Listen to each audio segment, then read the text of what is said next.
DBSCAN can redraw every cluster when epsilon changes. Scikit-learn's HDBSCAN searches across density levels and keeps the groups that persist. You'll learn how the pieces fit into a workflow that compares one fixed neighborhood with persistent groups and returns stable clusters. I'm Professor Pi, teaching AI foundations with simple Python.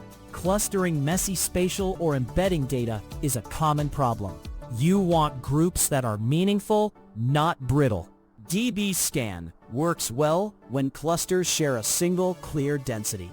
Real data rarely behaves that nicely. You get tight pockets and loose stretches in the same set. That makes a single radius a gamble. Set it for the tight bits and you lose the loose ones. Or set it for the loose bits and the tight cluster gets merged or broken. The core idea we care about is stability. HDBSCAN doesn't pick one neighborhood size and stick with it. It builds a hierarchy of density thresholds and prefers clusters that show up repeatedly across those thresholds. If a group persists as we change density, it's more likely to be real and not a quirk of one chosen radius.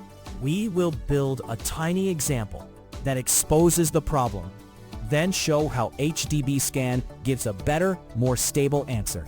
The toy has one tight blob and one wider, looser group. That contrast makes the sensitivity obvious.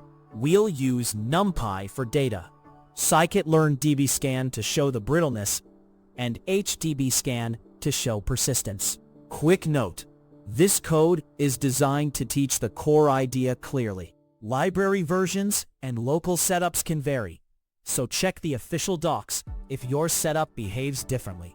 To get started, we need a small dataset that actually exposes the density mismatch, so we can see how a single epsilon fails. This snippet builds a tiny, variable density dataset with NumPy. The viewer-facing issue starts with the data shape. One group is packed tightly, while the other is spread out along a wider line. np.array makes those 2-point clouds visible in the code, and npvstack combines them into one matrix named X. yTrue is not used by the clustering algorithms yet. It simply records that the toy data was designed with two groups. The output confirms the dataset size and the known group count, giving us a clean baseline before any algorithm makes decisions. The tight blob already clusters well with a small neighborhood, but the wide cluster will not. So next we try DBSCAN with a fixed EPS to see that tension. This example runs scikit-learn DBSCAN with one small neighborhood radius.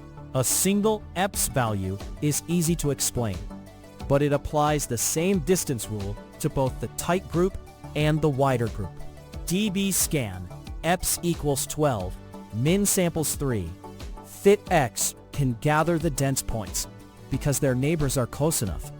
Then, labels marks points outside any dense region as -1. Decreasing EPS usually makes the rule stricter and can create more noise. Increasing it can connect points that were separate before. The output shows that this epsilon finds only one cluster and leaves the wider group as noise. Seeing one failure does not prove the algorithm is bad. It just shows sensitivity. So next, we sweep a range of EPS values to make that sensitivity visible and to measure how many points are labeled as noise under each choice. This snippet compares several scikit-learn DBSCAN epsilon choices instead of trusting one guess. The concern is that DBSCAN may look good or bad, depending heavily on a radius chosen before seeing the result. The loop calls fitPredictX for each value in EPSGrid, counts how many points are not labeled as noise, and stores that coverage with the epsilon. This is a simple teaching scan, not a full model selection strategy, but it makes the sensitivity visible. The output shows the epsilon that covers the most points, which highlights how much work the global radius is doing. A sweep helps find a compromise radius but it still forces one radius across all regions. Now we switch to HDBSCAN, so we can avoid that forced choice and prefer clusters that survive across densities. This snippet switches to scikit-learn HDBSCAN to avoid choosing one global epsilon.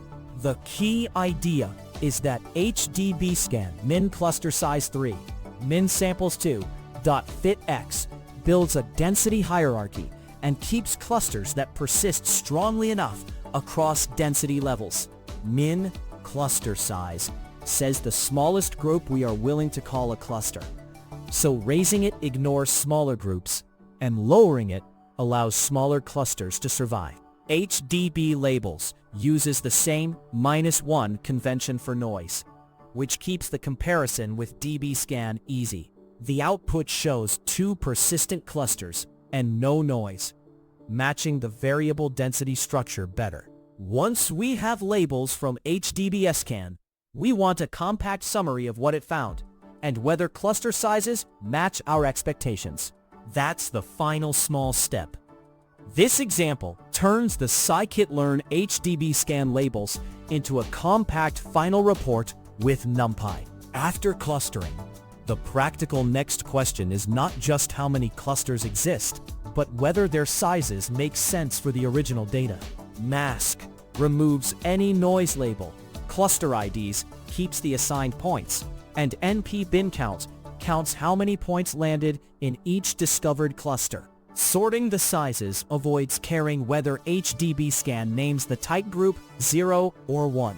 The output shows the final group sizes, giving a tiny complete baseline for variable density clustering, mapped to a real project. You would replace the toy X with embeddings or coordinates from your application. The tight blob could be a dense user cohort, and the spread out line could be infrequent long-tail behavior. HDBSCAN helps you trust clusters that persist as you vary density. What it is: HDBSCAN finds clusters that are stable across many density thresholds, not sensitive to one radius. When to use it? Use HDBSCAN when your data mixes tight pockets and loose regions, and you want robust groups. One caveat: HDBSCAN has parameters like min cluster size that encode how small a cluster you accept. So set them with domain sense. Try one concrete next step. Tune min cluster size from 3 up to 5 or 10 for your dataset, and watch how cluster counts and sizes change. That single parameter often moves results from noisy detections to practical groups. If AI Foundations in Python help, subscribe and watch the AI Foundations videos.